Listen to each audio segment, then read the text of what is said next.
Fala meus amigos, estamos começando aqui mais um vídeo do canal e no vídeo de hoje a gente vai comentar esse caso envolvendo a divulgação daquelas imagens do 8 de janeiro pela CNN, tá? Que aconteceu agora há 2 dias e envolve o Gonçalves Dias, né, que era o ministro do Lula, já pediu demissão. A gente vai falar um pouco sobre esse evento aí da divulgação das imagens, sobre essa questão do Gonçalves Dias também, apresentar algumas perguntas aqui que ainda não foram respondidas sobre esse tema, né? E tentar, inclusive, aqui refletir um pouquinho sobre isso, né? Sobre esses enigmas que ainda resistem e fazer uma breve reflexão sobre essa questão do golpismo, né? Que está envolvido nisso tudo aí, tá? Então, vamos lá. O que acontece? O Gonçalves Dias, né, a CNN divulgou imagens que ela coloca como sendo exclusivas dela, né? E essas imagens, elas são, né, do circuito interno de televisão do Palácio do Planalto, né, e estavam em posse do GSI, que é o Gabinete de Segurança Institucional do Governo, né, presidido pelo Gonçalves Dias, é o ministro, né, do Lula até ontem, né? E aí, essas imagens foram divulgadas pelo jornalista Leandro Magalhães. Então guardem esse nome, porque a gente vai falar de novo dele daqui a pouquinho, tá? Elas mostram, as imagens, né, o Gonçalves Dias confraternizando com os golpistas dentro do Palácio do Planalto, né, na invasão, no dia 8 de janeiro, e isso gerou um problema sério, né, porque, né, o cara é ministro do Lula, foi empossado aí no final de dezembro, e, enfim, começou o ano como ministro do Lula e estava lá no dia 8 de janeiro, dentro do Palácio do Planalto, e confraternizou com os golpistas invasores, né, as pessoas que destruíram o Palácio do Planalto naquele 8 de janeiro, né? Isso já chamou atenção porque, né, o Gonçalves Dias é uma figura ligada ao Lula há algum tempo, né? Então isso já chamou, né, gerou uma certa dúvida em relação a ele. E ao mesmo tempo a gente não pode deixar de considerar, porque ele é uma figura do Exército, né, se não me engano é general, né? É uma figura do Exército, e o Exército brasileiro tem vários núcleos golpistas dentro dele. O Exército brasileiro, ele é conservador por natureza, a gente já fez vídeos aqui sobre isso, e é golpista por natureza, né? Infelizmente, a gente ainda tem um exército muito golpista, enfim, um circuito de polícias, né? Salvo algumas exceções aí, mas um circuito de polícias radicalmente golpista no Brasil, de direita, né? Os policiais são figuras conservadoras, são figuras capitalistas ao extremo, né? E, enfim, a gente percebe isso no fenômeno das milícias aqui no Rio de Janeiro, né? As milícias são isso. A milícia, eu já fiz vídeo falando sobre isso também, ela é um fenômeno neoliberal, né? Estado mínimo, né, retira o Estado de cena e o mais forte sobrevive e, né, enfim, controla os demais, né? Então a gente tem uma força policial aqui no Brasil radicalmente de direita e golpista, e isso se conecta também com o Exército, tá? E voltando à questão da reportagem, né, ela fala que o circuito interno do Palácio do Planalto tem 22 câmeras, né, e foram mais de 160 horas analisadas, tá, pela reportagem da CNN. Também aparecem outros integrantes do GSI que parecem indicar a saída para os invasores golpistas. E aí há uma crítica que o pessoal está fazendo, né, a mídia de esquerda, fórum e tal, de que as imagens que foram divulgadas pela CNN aparecem com os rostos dessas figuras do GSI, tirando o Gonçalves Dias, o rosto fica coberto, né? Fica borrado ali por um programa de computador. E a gente vai ver aqui ao longo do vídeo que isso tem uma explicação, né? Mas vamos voltar aqui à sequência. No dia seguinte, quarta-feira, né, dia 19, anteontem, o Gonçalves Dias pediu demissão. Assim que foram divulgadas as imagens, ele pediu demissão. E aí o governo soltou uma nota, que eu vou ler para vocês aqui, uma notinha rápida. Diz o seguinte: a violência terrorista que se instalou no dia 8 de janeiro contra os três poderes da República alcançou um governo recém-empossado, portanto, com muitas equipes ainda remanescentes da gestão anterior, inclusive no Gabinete de Segurança Institucional, o GSI, que foram afastados nos dias subsequentes ao episódio. Então, como se sabe, né, o Lula ganhou a eleição, começou em janeiro, você começa ali a alterar uma série de coisas. Altera aqui, o ministério lá, vai mudando. E para além dos ministros, que são essas figuras que já no dia 1º de janeiro já aparecem ali, né, nomeados e tal, você tem um monte de gente no staff, enfim, subalterno ali, né, nos staffs administrativos, que são remanescentes do governo anterior e que vão sendo trocados aos poucos. É assim que funciona, né? O ministro chega, ele começa a avaliar a equipe, ver quem é concursado, quem não é, quem é terceirizado, quem está ali indicado e tal. E, esse tem que sair, esse aqui também, esse aqui também. Isso vai sendo feito aos poucos, né? No dia 8 de janeiro, o governo tinha acabado, né, de ser empossado, tinha acabado de começar a funcionar. E muita gente ainda não havia sido trocada, né? Essa é a ponderação aqui do governo. Então, certamente, esses integrantes do GSI que estavam lá, né, no dia 8 de janeiro e que estão com o rostinho borrado ali pela reportagem exclusiva da CNN, eles são pessoas ligadas ao general Heleno, né, bolsonarista, que estava no GSI até dezembro, né? Chefiava lá o GSI até dezembro, tá? No dia 20, preste atenção nisso, no dia 27 de fevereiro começaram as investigações dos militares com autorização do STF, porque tem isso também, tem um trâmite legal, né? O governo entra com um pedido de investigação, aí isso vai para o STF julga, avalia e tal, e responde. No dia 27 de fevereiro, portanto, né, mais ou menos aí 50 dias depois do atentado lá ao Palácio do Planalto, o STF autorizou a investigação dos militares. Isso está em curso, né? Porque isso aqui não tem nem 2 meses que isso começou, né? A Gleisi Hoffmann, no dia 19 agora, soltou uma nota no Twitter dizendo o seguinte, a Gleisi Hoffmann, que é presidente do PT, né? Agentes filmados colaborando com invasores do Planalto eram do governo Bolsonaro, do GSI do general Heleno, que ainda não haviam sido substituídos. O general Gonçalves Dias sai, mas as investigações continuam. Não adianta vir com armação, né? Essa foi a nota da Gleisi Hoffmann, tá? O Alexandre de Moraes mandou, então, a Polícia Federal ouvir o Gonçalves Dias logo depois das imagens vazadas, né? E vale dizer, também tem um outro ponto aqui muito importante que a gente tem que ponderar. Antes ainda de chegar no tal jornalista, né? O fato é o seguinte, a CNN e a Jovem Pan são emissoras radicalmente bolsonaristas, né? E talvez seja o caso de dizer mais, até são emissoras como as outras, são neoliberais, né? A diferença é que a gente está vivendo, né, e eu já vou até adiantar uma reflexão final aqui do vídeo, a gente está vivendo nos últimos, especialmente depois do impeachment da Dilma, né, da prisão do Lula e tal, da ascensão do Bolsonaro, a gente está vivendo um golpismo que não é mais aquele golpismo light, aquele golpismo de sapatênis que acontecia antes o tempo todo no Brasil.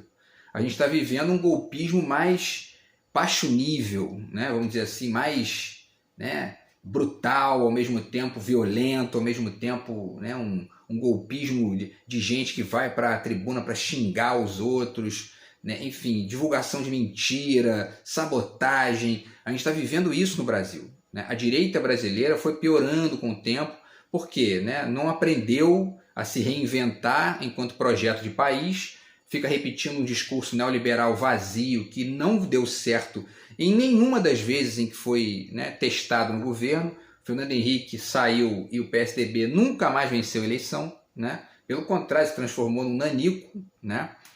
E o o Bolsonaro conseguiu ocupar esse lugar aí de maneira muito tosca, né? A gente já falou muito disso aqui também, e ganhou a oportunidade de fazer o que a direita sabe fazer, que é lambança, cagada, né? Destruíram a economia do país, destruíram o Estado brasileiro, quebraram a economia, né? Ele entregou o governo com 400 bilhões de rombo, né? Enfim, tudo caro pra caramba, então a gente já falou muito disso. Então, a direita não se reinventa, ela não tem jeito, eles não se reinventam, pelo contrário, eles vão ficando mais violentos, mais... Por quê? Porque esse discurso que eles defendem não se sustenta numa comparação mínima de números, uma comparação pragmática, né? Menos ainda quando você elabora, quando você sofistica o olhar, mas numa perspectiva, né, rasa, não se sustenta. E ao invés de se reinventar, o que a direita brasileira faz? Né? Ela vai se deslocando para posições cada vez mais ressentidas, né? No nível do projeto, do comportamento das pessoas mesmo. Né? E aí isso aí fica o quê? É violência, golpismo, mentira, fake news todo dia. Né? E golpismo atrás de golpismo, que a gente vai dar aqui alguns exemplos no final do vídeo para voltar a esse tema. Tá? Então a gente está vivendo aí o golpismo está escalando e está piorando o nível, né? Tanto é que a gente olha para essas figuras, né, que ascenderam aí no bolsonarismo, só tem gente baixo nível, Roberto Jefferson, Daniel Silveira, Bia Kicis, enfim, tal de Nicolas Ferreira, um bando de moleque, um bando de gente assim, né, gente sem Ricardo Salles, né? Essa gente não salva um, assim, né? Aqueles que você vê assim, né, pô, esse aí não grita, não late, não fala palavrão, né? Mas é golpista do mesmo jeito, tal do Anderson Torres está lá preso porque é golpista também, né? Enfim, voltando aqui à sequência, a gente vai retomar esse tema aqui do golpismo até o final do vídeo, mas vamos lá, vamos continuar. A BBC, vou botar o link para vocês aqui, publicou uma reportagem ontem dizendo o seguinte, ó, tem 3 questões que ainda não foram respondidas nesse caso das imagens vazadas pela CNN. Tá? Número 1, por que houve um tratamento aparentemente tão cordial com os invasores? Essa pergunta me parece muito fácil de responder, né? Os invasores foram tratados de maneira cordial, por quê? Porque o pessoal que estava ali dentro era do general Heleno, eram remanescentes do governo Bolsonaro. Então, golpistas, né? Enfim, pró-milicos, pró-golpistas e tudo mais, tá? Então essa pergunta aqui me parece bem fácil, ainda que tudo bem, não tenha uma resposta, né, vamos dizer assim, mais concreta, mas me parece muito óbvio isso. Número 2, por que essas imagens demoraram tanto para aparecer? Essa é uma boa pergunta, né? Na medida em que várias imagens foram divulgadas antes, né? Enfim, de muitos golpistas lá, enfim, gritando, quebrando coisa, camisa Bolsonaro, fora PT, etc. E essas não foram divulgadas naquele instante, lá logo no início do governo. Por quê? Por que se esperou divulgar essa imagem, né, do Gonçalves Dias? Talvez tenha a ver, a gente pode aqui, enfim, né, supor, talvez tenha a ver com isso de, não, vamos guardar isso aqui para poder vomitar golpismo num certo momento lá, né? E a pergunta número 3, tá? Por que Gonçalves Dias estava em Brasília naquele dia? Também é uma ótima pergunta, né? Porque ele estava não só em Brasília, mas dentro do Palácio do Planalto e recebeu os golpistas e os tratou com a maior gentileza, com a maior cordialidade. Bandidos estavam ali destruindo o Palácio do Planalto, enfim, né, para defender o bolsonarismo, tá? Então essas duas perguntas aí, né, a 2 e a 3, realmente são perguntas que têm que ser respondidas aí, né? Tá? Então vamos lá. Para falar sobre as consequências, né, alguns efeitos dessa divulgação aí. Os deputados da base do governo, né, Randolfo Rodrigues ali também de frente e tal, que antes eram contra a CPI, passaram agora a defender, tá, uma CPI no Congresso para poder avaliar, né, julgar esses fatos aí ligados ao 8 de janeiro.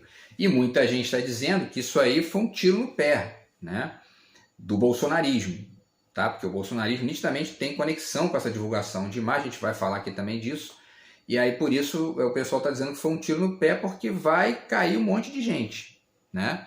Daqui a pouco vão descobrir os nomes aí dessas figuras que estavam lá dentro, né? Ó, o general tal estava lá dentro, o comandante tal estava lá dentro, aquele aqui, ó, tá vendo? Ligado ao general Heleno, daqui a pouco chega no general Heleno, chega no Bolsonaro, né? Então, foi um tiro no pé, né? Mas aí que entra, só um parêntese aqui, né? Antes da gente continuar, aí que entra esse golpismo de baixo nível, né?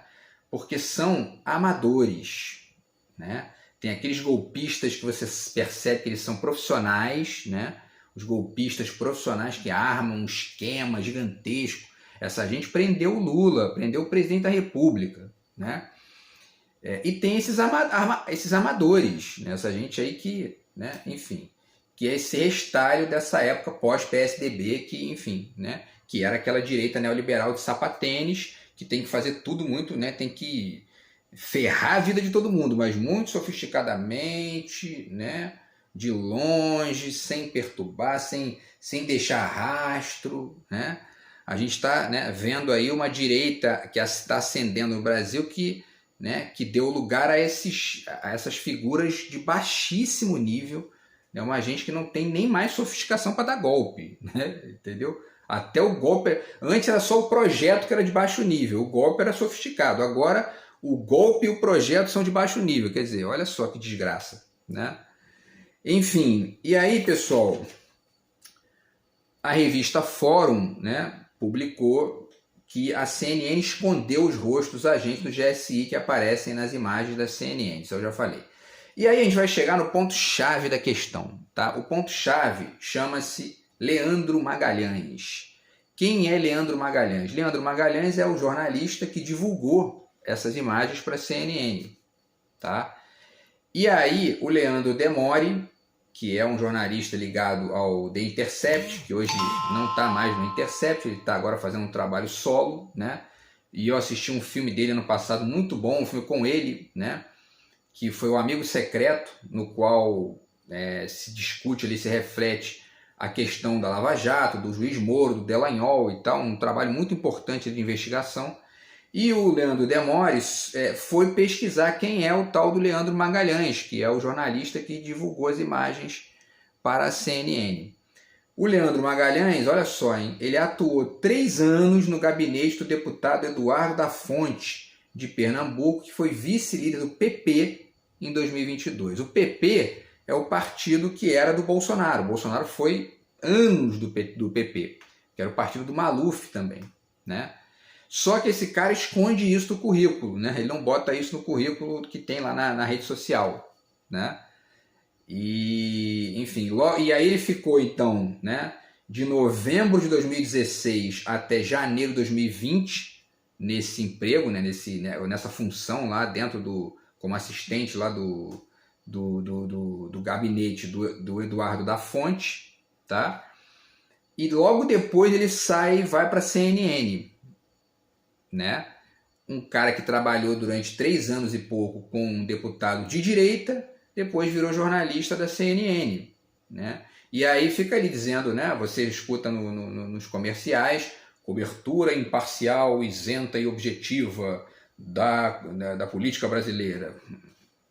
Isso não existe, a gente já falou aqui 500 vezes, né? Eu sou formado em jornalismo, tenho mestrado em comunicação, e já tenho vários trabalhos escritos sobre isso, afirmo, isso não existe, isso não, entendeu? Quem ainda acredita em jornalismo isento, imparcial, né, sabe, está no século XIX, entendeu? E eu escutei muito isso na época da campanha, né, em certas discussões, né? Não, porque jornalista não é imparcial, ele é petista. E aí o tempo todo eu tinha que dizer, olha só, você acredita que existe algum jornalista que seja imparcial? Não existe. Não existe. Está lá no Einstein, vai estudar a física, né, da relatividade, isso não se sustenta isso. Entendeu? Você começa ali, ó, às vezes você tem que ter o olhar clínico, né? Ou melhor ainda, desculpa até essa expressão aqui é horrível, me perdoe. Você tem que ter um olhar filosófico para poder descobrir ali, né, que tipo de conexão ideológica move a cabeça daquele jornalista, porque muitas vezes aparece de maneira muito sutil, num verbo, né, numa conexão com uma foto, mas invariavelmente é facinho de perceber, só, entendeu? Ler, né? E aí ele foi então pesquisar, então esse Leandro Magalhães, né, ele é um cara ligado ao Bolsonaro, tem vídeos dele aí já sendo abraçado pelo Bolsonaro, né? Para se ver como esse golpismo dessa gente é um golpismo muito pobre, né? Muito fraco, muito frágil, né? Ele só se sustentou durante esses anos todos porque o Bolsonaro ganhou a eleição. E aí comanda o Estado, comanda a máquina, né? Fica difícil ali de parar, né? Aquela coisa, né, violenta todo dia, né? Agora, eles não estando mais no poder, fica muito, né, raso o negócio, né? Ainda existe risco dessa gente, né, e vai existir sempre, porque o Congresso é de maioria de direita. Então o Lula tem que ter ali, o PT, enfim, a base de esquerda tem que ter todo um jogo de cintura para poder ficar controlando o golpismo do Arthur Lira, o golpismo de várias figuras ali dentro do Congresso, né, da bancada evangélica, da bancada da bala, da bancada do agronegócio. Essa gente que é posta ali por eleitores ingênuos que ficam votando naqueles que os prejudicam, né? E aí, pessoal, para finalizar, vale justamente essa reflexão que eu já adiantei agora há pouco aqui. Quer dizer, a maneira de ser da direita brasileira é o golpismo. A maneira de ser da direita brasileira é o golpismo, é o tempo todo, né? Teve golpe em 64 que retiraram o governo de esquerda eleito democraticamente. Ditadura militar por 21 anos. Exílio das figuras mais importantes da esquerda brasileira. Aí volta a democracia, é uma eleição que é, na verdade, armada, né? Uma eleição parlamentar, não teve uma eleição direta, né? E aí ganha o Tancredo morre, quem assume é o Sarney. Sarney é uma figura da direita, ligada à ditadura, né? Aí depois sai o Sarney, quem entra? Collor, ligado à ditadura, ligado a, enfim, né, a família de direita também, coronelzão lá do Nordeste, enfim, né? E aí depois entra quem? E aí ele sofre impeachment, entra o Itamar, que consegue fazer algumas coisinhas ali, depois entra Fernando Henrique Cardoso, que cospe no próprio projeto lá, e muda de lado e vai para o neoliberalismo de direita e continua e entrega um monte de empresas, enfim, né? E fica dizendo que o Plano Real foi ele que fez, quando não foi ele, quem fez foi o Itamar Franco, né? E, enfim, sustenta um programa neoliberal que não gerou nenhum tipo de reforma mais relevante para o país, né? E aí depois a gente consegue finalmente ganhar com o Lula, o PT, né, avança aí várias coisas no Brasil durante 14 anos, basicamente, ainda que tenha também críticas que a gente tem que fazer, mas a maioria dessas críticas que se faz ao PT deve levar em conta o Congresso de direita que a gente tem sistematicamente no Brasil, porque esse Congresso sabota mesmo, né? E aí chega num limite que eles não aguentam mais perder, né? Perderam várias eleições seguidas, vamos dar um golpe, né? E aí armaram o golpe com o Aécio, né? Já foi para lá pro microfone, dizer que não ia deixar ninguém governar, E aí depois vem o Eduardo Cunha, arma aquele golpe com Janaína Pascoal, enfim, né? Todas essas figuras aí, e o Bolsonaro, né, mete a cabeça de verme dele para fora do esgoto, ele no meio dessa lambança toda e ganha projeção, né? E aí começa, né, a gente tem esse caos que é o Bolsonaro, né, essa figura de baixíssimo nível e ao mesmo tempo, né, um projeto estúpido de país, uma visão ingênua de Estado, uma visão tosca de vida, e aí um cara desse ganha eleição e a gente tem que aturar ele 4 anos, né? Antes disso, tem, para finalizar aqui, aquele golpismo sapatênis que ainda estava ali, né? O Michel Temer é um golpista sapatênis, né? Aquela carinha de bunda dele, mas aquela carinha de que não, eu sou do sistema, eu não sujo a minha mão, entendeu? Foi o último. Saiu o Temer, entra Bolsonaro, tá aí, né? São tão golpistas quanto Michel Temer, quanto Fernando Henrique, quanto, enfim, né? Mas essa gente anterior era uma gente que te dava um golpe sutil, né? Aqui, o golpe é sutil, aquele golpe, né? Enfim, né? Ensaboado. Entrou Bolsonaro, acabou essa época, né? E os últimos eventos que a gente tem desse golpismo sapatênis, que eu estou chamando aqui, são justamente o impeachment da Dilma de 2016, que é tudo armadinho para ficar. Não, isso aqui foi... como é que eles falam? Eles dizem assim, seguiu o rito democrático, né? Tá aí, tem áudio do Romero Jucá dizendo que vai dar golpe, o Eduardo Cunha dizendo que ia dar golpe, a Aécio Neves dizendo que vai dar, mas não, foi tudo um rito democrático, né? E ela, no fundo, não cometeu nenhum crime de responsabilidade, foi retirada de maneira ilegal, com golpe, né? E a prisão do Lula, que de certa forma também seguiu um rito ali, né? O processo, bababá, processo patético, mas tem um texto, Juizinho Moro, que não é um baixo nível, é um sapatênis, né? O estilinho do Juiz Moro, né? Não é o estilinho do Bolsonaro, né? O Juiz Moro é um golpista à la Michel Temer, né? E aí, ali foi o último evento que a gente teve de um golpe sapatênis. Depois dali, todas as movimentações golpistas foram de baixo nível, sublinhadas por violência, ofensa, xingamento, né? E não podia ser diferente, pedido de golpe militar, né? Gente comemorando estado de sítio, é um negócio assim. E quando eu digo baixo nível, não é só violência, é burrice também, estupidez, né? A estupidez tomou conta do país, assim, né? Na direita, evidentemente, né? E aí, a partir dali, no final do governo Bolsonaro, a gente pode ver aí a quantidade de golpes que foram dados. O rombo de 400 bilhões que ele deixou foi um golpe. Ele tentou ganhar a eleição comprando ali, né, várias pessoas, vários segmentos da sociedade, com certas benesses que não eram projeto dele. Essa é a questão, né? Se ele quisesse fazer o bem para as pessoas mesmo nesse nível aí, isso estava no projeto de base dele, mas não estava. Ele começou a fazer um monte de remendos no final, porque ele viu isso aí, ó, isso está ferrando as pessoas. A gente vai perder a eleição, entendeu? E aí tentaram, o que ele tentou fazer? Disfarçar a bosta que foi o governo Bolsonaro, né, com 4 meses ali de benesses que geraram um rombo para o governo Lula. Depois, a venda da refinaria, que a gente já falou que também, golpe, né, tá aí, ó, ele recebeu um presentinho milionário e vendeu pela metade do preço, golpe, né? A minuta do golpe do Anderson Torres, né, que estava lá todo mundo, não, o tal do general Mourão e o outro lá, o presidente do PL, nós recebemos também, todo mundo recebeu isso aí, né? Golpe. Paralisação das estradas pela Polícia Rodoviária Federal no dia da eleição, golpe, né? Golpe. E o discurso do Bolsonaro sistematicamente chamando as urnas eletrônicas de fraude e tal, golpe, né? E para finalizar, né, esse golpismo sistemático, a destruição do Palácio do Planalto, do Congresso Nacional, do STF, no dia 8 de janeiro. Golpe, tentativa de golpe.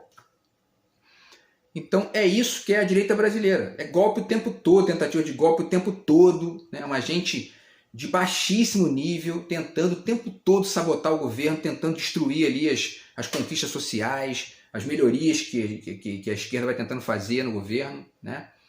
Isso é dado concreto, tá aí, tá acontecendo, né? É golpe o tempo todo, essa gente querendo, no fundo, é isso, são os riquinhos do Brasil querendo manter privilégios, né? E cagando para qualquer tipo de projeto de país que realmente vise melhorar a vida das pessoas e que vise trazer um pouco mais de civilidade para o nosso futuro aí, né? Então, enfim, é isso, pessoal. Então essa questão ainda está sendo avaliada, ainda vai ter um monte de coisa aí para poder aparecer, né, nesse caldo aí, né, de golpismo, e ao mesmo tempo tem que ficar sempre de olho, né, porque, ó, direita brasileira, o seu nome é golpismo, né? Então a gente tem que estar o tempo todo tomando cuidado, acompanhando aí para poder fazer o contraponto e o bom combate contra quem não faz o bom combate, contra quem é golpista, né? Então é isso, pessoal. A gente se vê no próximo vídeo. Abraço. Fui.